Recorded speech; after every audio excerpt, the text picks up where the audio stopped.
마태복음 1장 1절부터 17절입니다. 마태복음 1장 1절부터 17절.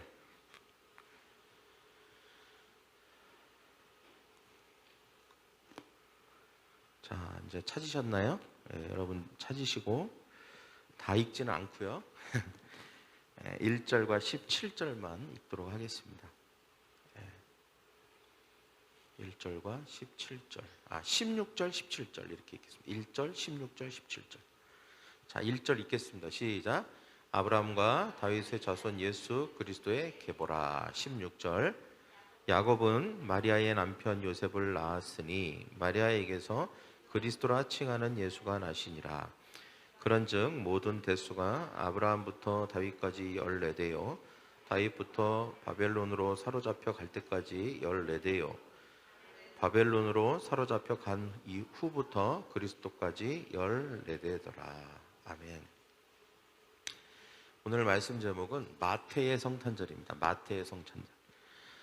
지난주는 우리가 요한의 성탄절이라고 하는 제목을 가지고, 요한이라면 성탄절을 만약에 우리가 동일한 시대에 성탄절을 맞이하는 요한은 무엇을 말하고 싶었을까, 무엇을 강조하고 싶었을까에 대해서 우리가 들었습니다.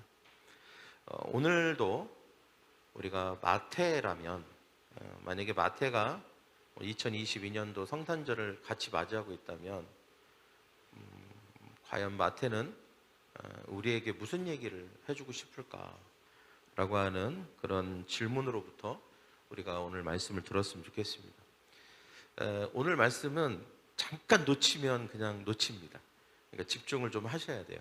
왜냐면 그래서 여러분 오늘 말씀 좀 집중을 하겠다. 왜냐면 중간에 잠깐 놓치면 맥락을 잃어버리고 무슨 말인지를 알아듣지 못할 가능성이 있습니다. 그래서 여러분 길지는 않으니까 조금 집중해서 오늘 말씀을 들어주시기를 부탁드립니다. 할렐루야. 만약 우리가 사람들의 흥미를 끌고자 소설을 쓰거나 웹툰을 쓴다면 결코 42명이나 나오는 족보를 서두에 쓰지는 않을 것입니다. 왜냐하면 족보는 지루하기 때문이죠. 오늘도 제가 이 앞 중간에 있는 족보를 안 읽었잖아요. 지루할 수 있습니다. 지루할 수 있어요. 그리고 하다 보면 나중에는 그냥 아무 생각 없이 그냥 읽어내 나갈 수 있습니다. 그래서 우리가 보통 마태복음을 펼 때 이런 의문이 들어요. 도대체 마태는 왜 족보를 여기다 써놨을까? 이게 그렇게 중요한 내용인가? 이런 의문을 가지고 항상 이 마태복음을 처음에 읽습니다. 우리가 레위기를 읽을 때도 그런 의문을 갖죠. 그래서 굳이 이거를 안 써도 될 것 같은데, 그냥 예수님이 태어났다 이렇게 하면 될 것을 뭘 이렇게 전부 그냥 42명이나 되는 사람의 이름까지 다 일일이 거론하면서 이걸 적어놨나, 이런 의문이 들죠. 그래서 또 지루해하기도 합니다. 또 족보가 나오면 그냥 흥미를 잃어버려요. 그래서 그냥 건너뛰어요. 빨리 그냥 다음 부분으로 넘어갑니다. 그러나 이것은 족보에 대해서 우리가 가지고 있는 편견입니다. 성경의 모든 말씀이 하나님의 말씀이라면 족보 역시 우리는 가볍게 여기면 안 됩니다. 마태가 기록한 족보에는 단지 이름만 기록되어 있는 게 아니죠. 여기에는 굉장히 중요한 메시지가 기록이 되어 있습니다. 특별히 우리가 읽었던 1절, 그 다음에 16절, 17절, 그리고 또 그 나머지 구절들도 그 마태가 하고 싶은 얘기가 있는 거예요. 이 족보를 통해서 우리에게 강조하고 싶은 게 있는 것입니다. 특별히 이제 성탄절을 맞이하고 있는 우리에게 하고 싶은 얘기가 있습니다. 예수님에 대해서 하고 싶은 얘기가 있던 거죠. 물론 그 이후에 2절, 2장, 3절 수많은 그 성경 구절들을 통해서 예수님에 대해서 말하고 있지만, 족보를 통해서 이 마태가 꼭 하고 싶은 얘기가 있다는 것을 우리는 꼭 기억해야 합니다. 적어도 마태가 성경을 기록할 당시 사람들은 우리만큼 족보를 지루하게 생각하지는 않았을 거예요. 왜냐하면 그들에게 있어서 족보는 그들의 신앙의 일부였기 때문입니다. 우리가 어느 집에 이렇게 가면, 저도 가끔 이제 우리 사모님이 싫어하지만 앨범을 꺼내서 이렇게 보여줍니다. 손님들에게. 사모님 되게 싫어하세요. 왜냐하면 몰래 이혼을 잘 아직까지도 잘 모르겠는데 여튼 싫어하십니다. 근데 제가 이렇게 앨범을 보여줘요. 그럼 앨범에는 우리 가족 사진도 나오고 뭐 어머니 사진도 나오고 가끔은 내가 모르는 사람들 사진도 나오죠, 거기에. 그러면 보통 이제 저는 되게 흥미 있게 볼 줄 알고 이렇게 보여주지만 제가 놀라는 것은 너무 빨리 앨범을 넘긴다는 거예요, 사람들이. 아, 이렇게 되게 뭐랄까 건성건성으로 이렇게 건성건성으로 뭐 그렇게 넘긴다는 거예요. 그래서 이렇게 마음이 좀 그럴 때가 있어요. 근데 잘 생각해 보면 사실 뭐 그렇게 관심을 가져지지가 않죠. 예, 뭐 어디 갔나 뭐 다 똑같은 사람인 것 같기도 하고, 게다가 모르는 사람이 나오면 더더욱 아무런 감흥이 없습니다. 그러나 뭐 내가 아는 사람이거나 또는 나랑 같이 가서 찍은 사진이거나 또 내가 갔던 곳에 갔거나 뭔가 하여튼 내가 뭐 아는 게 있으면 좀 달라져요. 관심이 생깁니다. 내가 갔던 데 갔네요? 뭐 이런다거나 이거 나하고 같이 찍은 사진이네요? 라는다거나 뭔가 이게 나하고 연관이 돼 있으면 그래서 추억을 떠올리게 되고 거기에 멈추게 됩니다. 당시 그리스도인들에게 있어서 족보는 우리하고는 좀 다른 느낌이었을 것 같아요.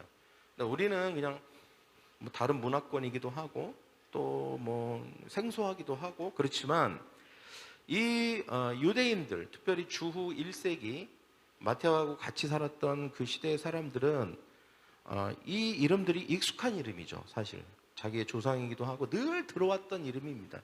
늘. 꼭 성경을 읽어야만 알 수 있는 이름이 아니었어요. 늘 그냥 부모로부터 늘 들어왔던 이름이고 늘 어렸을 때부터 엄마 아빠가 해줬던 이야기고 그랬습니다. 그렇기 때문에 이 족보에 나오는 이름들, 아브라함 그러면 벌써 아브라함에 대해서 막 여러 가지 생각들과 추억들과 아브라함에 대한 사건들과 아브라함이 했던 말들 이런 것이 막 떠오르죠. 다윗 그러면 벌써 다윗이 막 이렇게 떠오릅니다.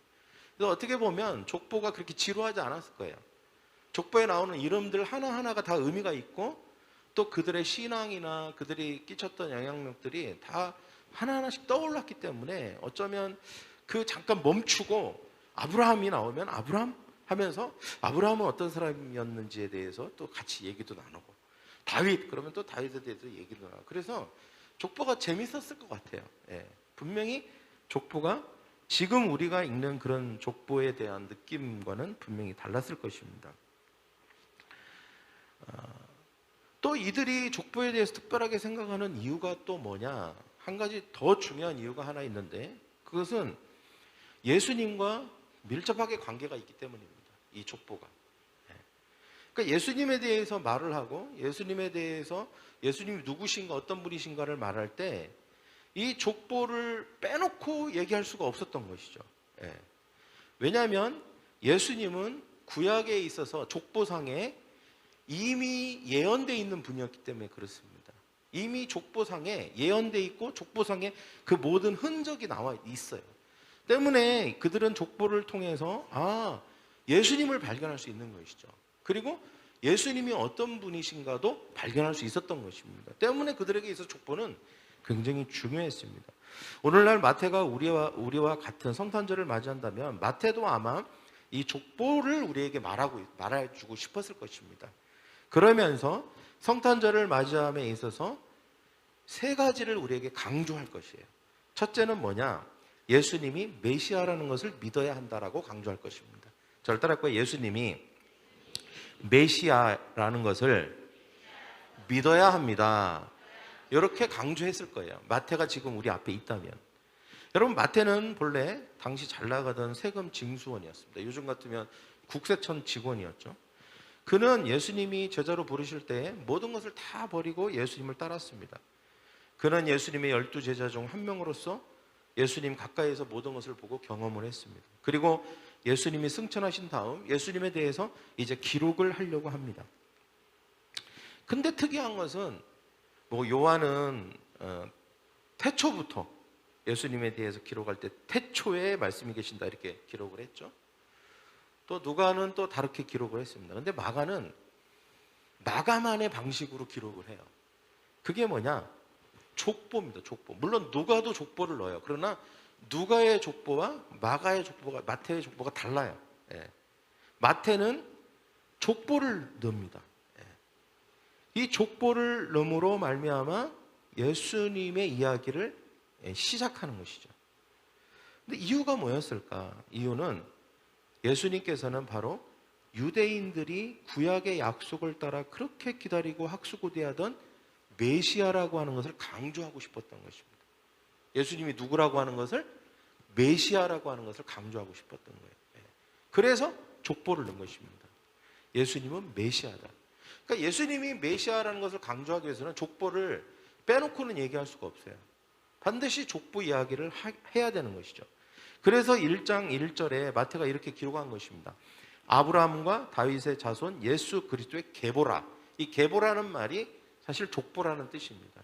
그러니까 아브라함과 다윗의 자손 예수님의 족보에 대해서 지금부터 얘기할 거야, 이렇게 얘기하고 있는 것이죠. 마태는 처음부터 예수님께서 다윗의 자손임을 지금 강조하고 있는 것입니다. 그래서 17절에서 마태는 족보를 세 부분으로 나눴어요. 17절 같이 읽겠습니다. 시작. 그런즉 모든 대수가 아브라함으로부터 다윗까지 14대요 다윗부터 바벨론으로 사로잡혀 갈 때까지 14대요 바벨론으로 사로잡혀 간 후에 그리스도까지 14대더라. 근데 이 14 이렇게 나눴는데, 이 나눈 것을 이렇게 보면 그 중심에 다윗이 있습니다. 아브라함부터 다윗까지, 그 다음에 다윗부터 요시아까지. 근데 요시아까지가 뭐냐면 다윗 왕조가 끝나는 거예요. 결국은 다윗 왕조를 얘기하는 것이죠.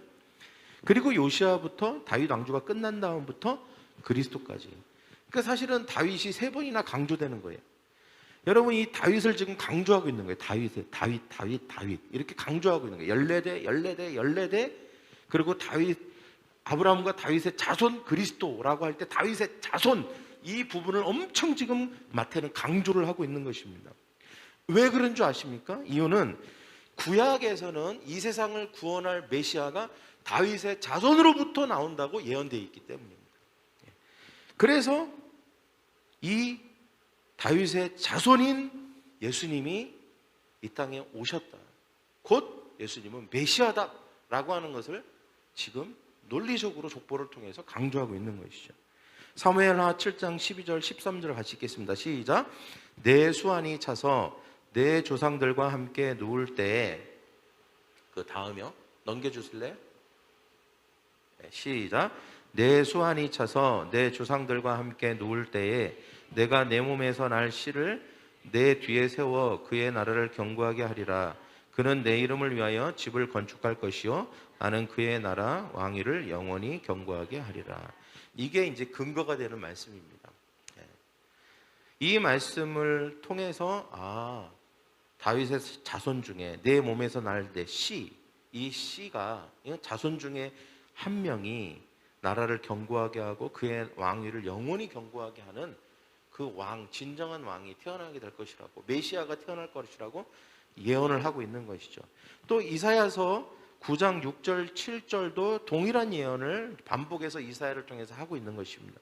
6절 7절 같이 읽겠습니다. 시작.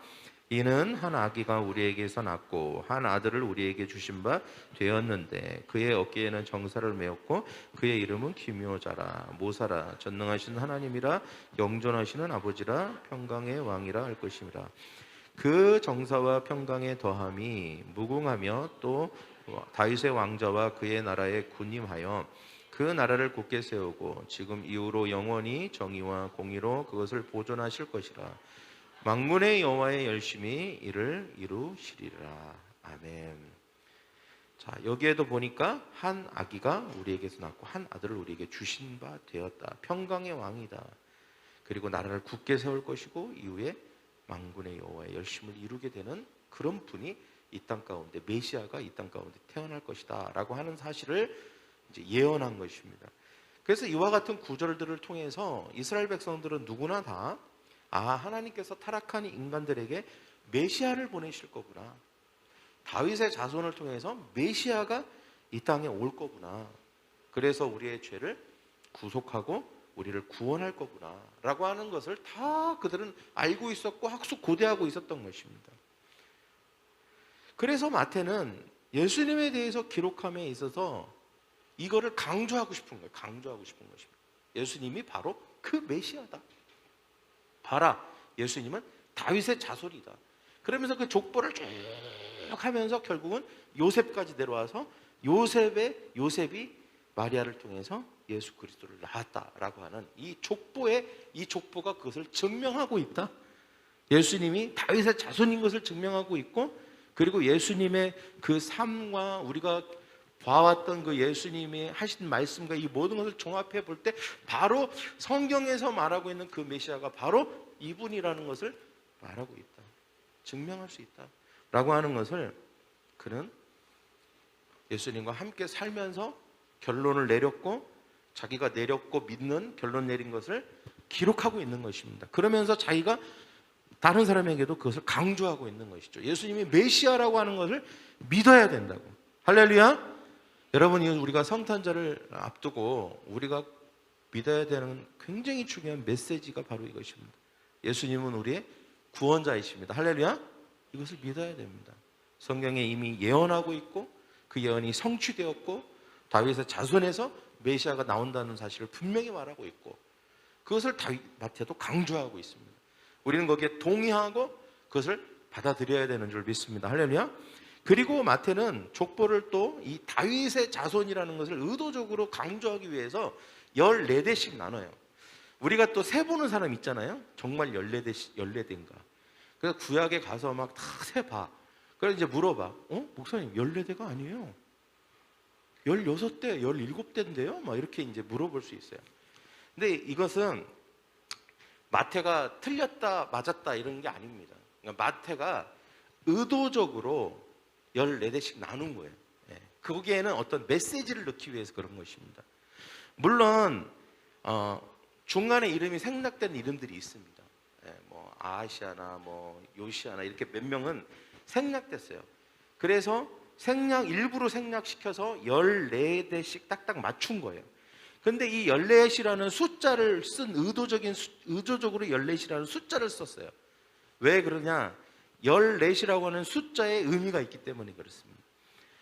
여러분, 히브리어에는 자음만 있습니다. 그리고 숫자가 없어요. 히브리어는.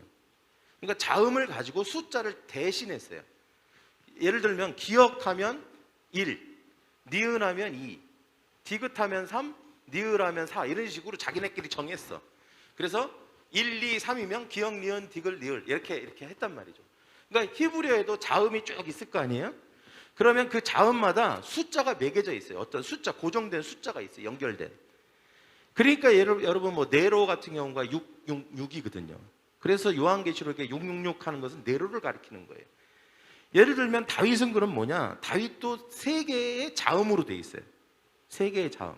근데 이 3개의 자음이 숫자가 어떻게 돼 있냐? 다윗의 3개의 자음의 첫 번째 자음은 4, 두 번째 자음은 6, 세 번째 자음은 4. 4, 6, 4예요. 합하면 14예요. 14. 그러니까 14는 자기네끼리는 다 알아요. 유대인끼리는 뭐냐? 14라는 숫자가 뭘 가리키는지를 알아요. 14 그러면 다윗 이렇게 아는 거예요. 예를 들면 요즘 재벌집 막내 아들 혹시 보세요? 거기 보면 비슷한 내용이 나오는데 송중기, 도준이가 번호가 있어요. 번호. 뭔지 아세요? 번호? 4-2. 어떻게 아네? 네, 4-2예요. 역시 여러분 대단하십니다. 그러니까 이런 비슷한 거예요. 도준이는 4-2, 도준이 형은 4-1, 도준이 아빠는 4. 여튼 이렇게 자기네끼리 암호를 만들어 놓은 거예요. 그러니까 유대인들도 이게 다윗 하면 14예요. 14, 464, 4, 14. 그러니까 이거를 그냥 모든 사람들이 다 알고 있는 통용되는 거예요. 그러니까 다윗이 그거를 착안한 거예요. 아니 그 마태가. 그래서 그 코드를 여기다 쓴 거예요. 코드를 여기다 대입한 거예요. 그러니까 일부러 뭐 속인다 이런 차원이 아니에요. 속이거나 일부러 뭐 이렇게 하는 게 아니라 그 어떻게 보면 그 당시에 일반적으로 쓰는 그런 숫자 코드를 여기다가 대입함으로 다윗의 자손이라는 것을 강조하기 위해서 이거를 이렇게 쓴 거예요. 14, 14, 14. 여러분 이제 알았죠? 네, 이제 알았습니다. 그래서 여러분 이 족보를 14대로 나누고 족보를 14, 14, 14라고 의도적인 구조와 코드를 사용한 것 역시 마태가 엄청 강조하고 싶은 게 바로 예수님은 누구의 자손이다? 다윗의 자손이다. 그리고 다윗의 자손이면서 예수님의 삶과 생애를 봤을 때 다윗의 자손에서 메시아가 나온다고 했는데 그럼 예수님은 누구다? 메시아다. 이걸 지금 엄청 강조하고 있는 거예요. 그럼 강조한다는 건 뭐예요? 믿으라는 거예요. 믿으라는 거예요. 나는 그렇게 믿는다. 당신들도 믿어라 라고 강조하고 있는 것입니다. 여러분, 우리가 성탄절을 앞두고 우리가 믿어야 되는 것, 첫째, 예수님은 메시아다, 구원자다, 우리의 모든 죄를 해결하고 인류를 구원하신 진정한 구원자다 라고 하는 것을 믿는 저와 여러분이 되기를 간절히 축원합니다. 옆에 있는 사람이 나는 예수님이 메시아인 것을 믿습니다. 할렐루야. 그 다음에 두 번째는 예수님 안에서 새로운 삶을 살 수 있다는 것입니다. 마태가 강조하고 싶은 것, 예수님 안에서 새로운 삶을 살 수 있다. 이거는 1절에 사용된 하나의 단어를 통해서 우리가 알 수 있는데 그게 뭐냐면 1절을 한번 다시 읽겠습니다. 시작. 아브라함과 다윗의 자손 예수 그리스도의 계보라. 이제 계보라입니다. 계보라. 이 계보라고 하는 것은 어떤 혈통, 그 다음에 어떤 여러 가지의 의미로 어떤 족보를 좀 더 뛰어넘는 의미를 담고 있습니다. 이 계보라는 단어는 성경에서 한 두세 군데 나오는데 구약에 한 군데가 나옵니다. 계보라는 단어가. 그리고 오늘 이 마태복음에도 또 하나 나옵니다. 근데 구약에 나오는 이 계보라는 단어는 창세기 5장 1절에 나오는데 한번 같이 읽겠습니다. 창세기 5장 1절. 그 다음으로 넘겨주시면 나옵니다. 시작. 이것은 아담의 계보를 적은 책이니라. 하나님이 사람을 창조하실 때 하나님의 모양대로 지으시되. 그러면서 아담의 계보를 적었다라고 하면서 창세기 그 이후에는 쭉 아담 이후에 태어난 사람들 이야기가 나옵니다. 근데 특징이 뭐냐면 이 아담의 계보의 특징이 하나 있어요. 이 마태의 그리스도의 계보와 특징과 전혀 반대되는 특징 하나 있습니다. 그게 뭘까요? 혹시 아시는 분 있어요? 예수님의 계보에는 누가 누구를 낳고 누가 누구를 낳고 누가 누구를 낳고 이게 이렇게 낳았다고 하잖아요, 계속. 근데 아담의 계보의 특징은 뭐냐면 죽고예요. 몇 살을 살다가 죽었고, 몇 살을 살다가 죽었고, 노아는 몇 살을 살다가 향년 몇 세에 죽었고, 계속 죽었다고 얘기합니다. 왜 아담의 계보는 계속 죽었다고 얘기하고, 왜 마태복음에 나오는 예수 그리스도의 계보는 계속 낳고를 강조하고 있을 거예요? 여러분, 이 아담의 계보와 그리스도의 계보가 가지고 있는 전혀 다른 특성 때문에 그렇습니다. 아담은 어떤 사람이죠? 본디 하나님의 형상으로 지음을 받았으나 죄를 짓고 타락한 사람입니다. 죄 짓고 타락해서 어떻게 했어요? 죽음이 왔습니다. 죽음이. 영적인 죽음, 육적인 죽음, 그 다음 혼적인 죽음, 모든 우리의 삶의 재정적, 관계적 다 죽음이 임한 것이죠. 그래서 아담 이후에 태어나는 모든 인류는 그냥 죽는 거예요. 계속 죽는 것을 죽을 것을 낳는 것입니다. 계속 죽고 죽음을 계속해서 전달하는 것이죠. 모든 인류가 죽음을 전달하는 것입니다. 그래서 아담의 계보는 죽음이 특징입니다. 죽음. 죽은 자들의 계보를 적어놓은 것이 아담의 계보의 특징이라고 할 수 있습니다. 그런데 마태는 동일한 이 계보라는 단어를 사용하고 있지만 마태가 얘기하고 있는 것은 새로운 시작입니다. 예수님을 통해서 새롭게 시작됐다. 나았다. 생명이 잉태됐다. 낳고 이것을 강조하고 있는 것이죠. 그렇게 함으로써 마태는 BC가 뭐죠? 여러분, BC. Before Christ. 그죠? Before Christ. 예수님 이전 시대. 그러니까 하나님이 창조하시고 난 이후부터 모든 예수님이 태어날 때까지를 모두 다 일컬어는 것을 BC라고 합니다. BC. 그래서 BC 만년, BC 2000년, BC 100년 이렇게 얘기하잖아요, 우리가.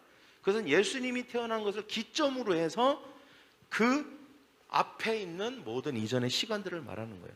근데 이 BC는 아까도 얘기했지만 아담의 계보입니다. 아담의 계보. 죽고 죄로 인해서 모든 인류가 영이, 혼이, 육이 죽는 계보. 이것이 바로 BC 이전의 계보라고 할 수 있는 것입니다. 예수님 태어나기 이전의 계보. 근데 예수님이 태어나심으로 말미암아 그리스도의 계보가 새로 만들어진 것입니다. 그러므로 아브라함과 다윗의 자손 예수 그리스도의 계보라라고 선포하는 것은 뭐냐면 이런 거죠. 이제 BC 아담의 계보는 끝났다. 할렐루야. 아담의 계보는 이제 끝을 냈다. 여기까지다. 아담의 계보는 죽는 건 여기까지다. 영이 죽고 혼이 죽고 육이 죽고 끊임없이 죽는 인류의 그 악순환은 여기서 끝났다. 이게 바로 그리스도의 계보라라고 선포하는 이 마태가 강조하고 있는 것입니다. 그리고 나서 이제 아담의 계보가 끝나고 뭐의 계보가 시작되는 것입니까? 그리스도의 계보가 시작된 것이죠. 예수님을 탄생을 기점으로 해서. 그래서 우리가 예수님의 탄생 이유를 뭐라고 해요? AD라고 하잖아요. AD. AD 약자가 어떤 약자죠? 앞에 나오죠? 아노 도미니. 우리 주의 해에. 이건 라틴어예요. 그러니까 우리 주의 해에는 바로 우리 주 예수님을 가리키는 것입니다. 이제 예수님 태어난 이후의 모든 시간들은 우리 주님의 시간이에요. 할렐루야. 우리 주님의 시간입니다. 새로운 시작입니다. 아노 도민. 그래서 AD라고 우리가 하는 거예요. AD 100년, AD 200년 이렇게. 우리가 2022년이라고 하는 이유가 다 이것도 뭐예요? AD를 기점으로 하고 있는 것이잖아요. 그죠? AD 2222년. 그래서 여러분 우리가 예수님은 주전 BC와 주후 AD를 나누신 분이십니다. 예수님은 모든 죽음을 끝내신 분이에요. 모든 생명 없음을 끝내신 분, 모든 저주를 끝내신 분이십니다. 그리고 예수님 안에서 완전한 새로운 시작을 하신 분이 바로 예수님이십니다. 이렇듯 마태는 아브라함과 다윗의 자손 예수 그리스도의 계보라, 이 계보라라는 표현을 통해서 그리스도를 통해서 새로운 시대, 새로운 삶을 살 수 있게 되었다고 우리에게 말하고 있는 것입니다. 우리는 예수님 때문에 죄로부터, 사단으로부터, 모든 저주와 묶임으로부터 자유케 되었고 해방된 줄 믿습니다. 여러분 우리 각자에게는 모두 BC와 AD가 있습니다. 우리 각자에게도. 예수님을 만나기 전, 그리고 예수님을 만난 후. 예수를 만나기 전에는 죽고의 연속이었습니다. 그러나 예수님을 만난 후에는 낳고 살고 일어나고 생명을 얻고, 이것이 우리의 삶에 변화된 가장 중요한 변화된 것입니다. 할렐루야. 구원받기 전과 구원받은 후, 그리고 예수를 만나기 전과 예수를 만난 후가 분명히 우리에게 있는 것이죠. 그러나 분명한 것은 이전과 이후가 다르다는 것입니다. 할렐루야. 우리는 예수 그리스도를 만남으로 말미암아 완전히 바뀐 삶을 살게 되었습니다. 새로운 삶을 살게 된 줄 믿습니다. 할렐루야.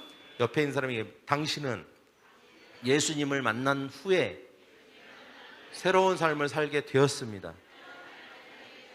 할렐루야. 이것이 우리는 그리스도의 계보를 가진 사람이 된 것입니다. 이제는 아담의 계보를, 아담의 족보 안에 들어가 있는 사람이 아니에요. 우리는.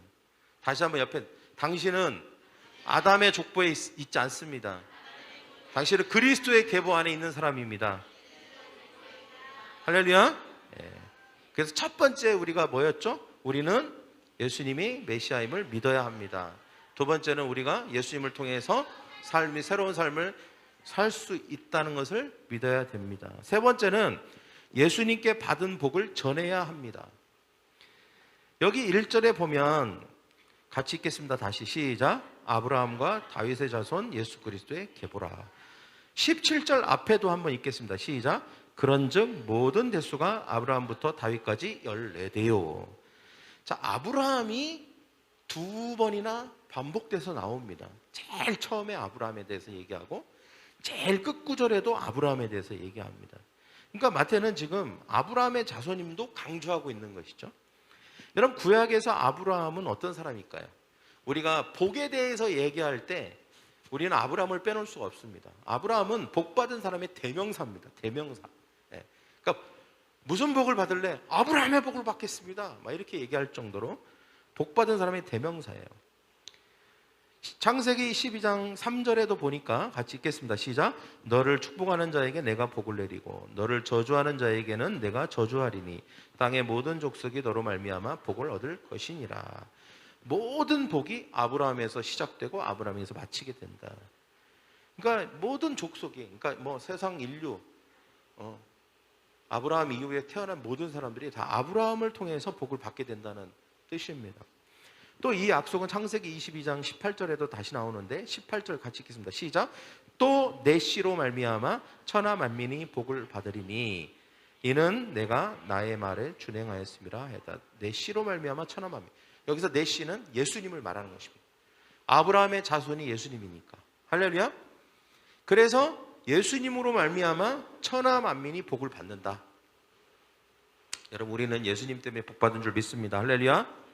그래서 이것은 아브라함의 자손인 예수 그리스도를 통해서 모든 사람이 복을 받게 될 것이다 라고 하는 약속입니다. 약속. 자, 여기에 보니까 모든 족속, 천하 만민이라고 하는 이 단어가 나왔죠. 그러니까 아브라함을 통해서 모든 족속과 천하 만민이 복을 받게 될 것이다. 그러니까 이 천하 만민과 모든 족속은 자주 쓰는 단어가 아닙니다. 딱 몇 군데 안 나와요. 근데 마태복음에 또 나옵니다. 그러니까 이 마태가 뭔가 이 연장선에서 이 단어를 쓴 것입니다. 어디에 나올까요? 마태복음 28장에 나옵니다. 너희는 가서 모든 족속으로 제자를 삼아. 이렇게 말하고 있는 것이죠. 마태는 이 주제를 가지고 성경의 첫 부분과 끝 부분을 기록한 거예요. 성경 1장, 마태복음 1장 1절에서 아브라함과 다윗의 자손 예수 그리스도 계보라. 아브라함에 대해서 강조했고, 그래서 아브라함의 복이, 그리고 아브라함을 통해서 태어난 그 씨인 예수 그리스도를 통해서 모든 민족과 족속이 복을 받게 될 것이라는 것을 마태복음 1장 1절에서 강조를 합니다. 그리고 이 마태복음의 끝부분 28장 마지막을 마치면서도 이 부분을 또 강조해요. 모든 족속으로 제자를 삼아라. 즉 우리가 예수 그리스도를 통해서 복을 받았으니 모든 족속, 모든 사람 또한 예수님을 통해서 복을 받아야 된다라고 하는 것을 강조하고 있는 것입니다. 할렐루야. 그 복을 받는 데 있어서 네가 그 역할을 해야 된다라고 마태복음이 강조하고 있는 것이죠. 그래서 여러분, 이 마태는 모든 사람이 바로 예수님의 복을 받아야 된다라고 강조하고 있는 것입니다. 우리는 두 가지 중요한 이 생각을 가지고 있어야 됩니다. 첫째, 나는 예수님 때문에 복 받았다. 저를 따라할까요? 나는 예수님 때문에 복 받은 사람이다. 이미 나는 아브라함의 자손이에요. 예수님을 믿은 사람이에요. 아브라함의 자손이 아브라함을 통해서 하나님이 복 주신다고 약속했고 그 씨를 통해서 복 받을 거라고 했는데 바로 예수님을 믿었으니까 그 씨인 우리는 복 받은 사람입니다. 그 다음에 두 번째 생각은 뭐냐면 나는 복 받았으니까 복 못 받은 사람 있잖아요. 이 세상에는 모든 사람들이 다 복을 받은 건 아니거든요. 아직까지. 그러니까 내가 모든 사람이 복 받는데 복을 받을 수 있도록 내가 도와줘야 되는 것입니다. 그래서 내가 받은 복을 전해야 됩니다. 할렐루야. 예수님이 나에게 주신 복을 전하는 저와 여러분이 되기를 간절히 축원합니다. 또 성경에 보면 이것뿐만이 아니에요. 마리아를 제외하고 4명의 여자가 나오는데 이 4명의 여자가 다 이방인이에요. 여자가 나온 족보에 들어가는 것도 흔치 않지만 그 들어간 여자들의 그 이름이 그 사람들이 이방인인 것도 굉장히 특이합니다. 뭐 사라도 있고 리브가도 있고 라헬도 있는데 그런 사람 다 빼놓고 이방인을 넣었어요. 근데 이 이방인이 또 굉장히 특이해요. 다말은 근친상간, 라헬은 매춘부 출신이에요. 그리고 롯은 완전히 다른 모압 여인이었죠. 거기다 과부가 됐죠. 그리고 우리아의 아내 바세바라는 이름도 쓰지 않았어요. 마태는. 왜냐하면 우리아가 외국 사람이에요. 햇사람. 그러니까 이 4명의 여자들은 다 유대인이 아니었어요. 이방인이었습니다. 왜 마태는 이 여자들의 이름을 예수님의 족보에 포함시켰을까요? 이유는 예수님 안에는 이미 이방인의 피가 섞여 있다는 것을 말하고 싶은 거예요. 이미 예수님도 다윗의 자손이고 아브라함의 자손이지만 이방인의 피가 섞여 있다. 그리고 또 강조하고 싶은 게 뭐였을까요? 예수님은 단지 유대인들을 축복하기만을 위해서 이 땅에 오신 게 아니다. 모든 민족과 모든 족속을 다 축복하기 위해서 예수님이 메시아로 이 땅에 오신 것이다 라고 하는 것을 지금 마태가 강조하고 있는 것입니다. 여러분, 예수님의 복은 모든 사람을 다 포함하는 줄 믿습니다. 여기 모든 사람에는 누가 들어갑니까? 여자, 남자, 성인, 아이, 흑인, 백인, 아시아인, 키 큰 사람, 키 작은 사람, 부자, 가난한 자, 좌파, 우파, 좋아하는 사람, 싫어하는 사람 다 들어갑니다. 누구는 복을 받아도 되는 사람이 있고 안 받아도 되는 사람이 있는 게 아닙니다. 모든 사람이에요. 사람이라면 모든 사람은 다 예수 그리스도의 복이 필요한 줄 믿습니다. 할렐루야. 그래서 우리는 복을 받았기 때문에 그 복을 나눠주고 복을 전하는 그런 저와 여러분이 되기를 원합니다. 마태는 이걸 강조하고 싶은 거예요. 성탄절에 당신들은 이미 이전과 이후가 분명히 나눠진 삶에 들어섰다. 절대 당신들은 복 못 받은 사람이 아니다. 예수를 믿는 그 순간 벌써 복을 받은 거예요. 왜냐하면 예수 믿고 우린 구원을 받았고 영원한 천국에 들어갈 수 있고 평안을 누리게 되고 죄로부터 자유케 되고 하나님이 예수님과 교제할 수 있게 되고 예수님 우리에게 주신 복은 이루 셀 수 없을 만큼 많습니다. 완전히 이제는 모든 죽음의 계보가 끝나고 이제는 생명의 계보가 내 안에 시작되었기 때문에. 근데 내가 복을 받았어요. 아직도 여전히 복을 못 받은 사람이 많아요. 그 못 받은 사람들에게 아브라함의 복, 예수 그리스도를 통해서 우리가 받은 그 복을 전해주고 나눠주는 저와 여러분이 되기를 간절히 축원합니다. 이것이 마태가 지금 강조하고 있는 거예요. 자, 마태는 3가지를 지금 강조하고 있습니다. 성탄절을 앞두고 있는 우리에게. 자, 예수님이 태어나심을 지금 기뻐합니다. 그러나 이것은 꼭 알아라고 족보를 통해서 우리에게 먼저 얘기합니다. 첫째는 예수님은 메시아라는 것을 믿어야 합니다. 두 번째는 예수 그리스도를 통해서 우리의 삶이 새롭게 되었다는 것을 믿어야 합니다. 세 번째는 예수님께 받은 그 복을 전해야 한다. 할렐루야! 이것을 지금 마태는 우리에게 강조하고 있습니다. 그것을 실천하는 또 믿는 저와 여러분 되기를 축원합니다. 할렐루야! 이 시간 눈을 감읍시다. 이 시간 우리가 마음으로 결단했으면 좋겠습니다. 저를 한번 따라야겠습니까? 하나님, 저는 오늘 예수님이 메시아로 이 땅에 오셔서 우리를 구원하신 것을 믿을 것입니다. 또한 저는 오늘 예수 그리스도를 통해서 새로운 삶이 나에게 시작되었음을 믿을 것입니다. 또한 저는 예수 그리스도가 우리에게 복 주셨음을 믿고 다른 사람에게도 그 복을 전하는 사람이 되기로 결단합니다. 이 성탄절에 예수님이 이 땅에 오신 진정한 의미를 깨닫고 예수님께 우리의 삶을 드리는 우리가 되게 하여 주시옵소서. 예수님의 이름으로 기도합니다. 아멘.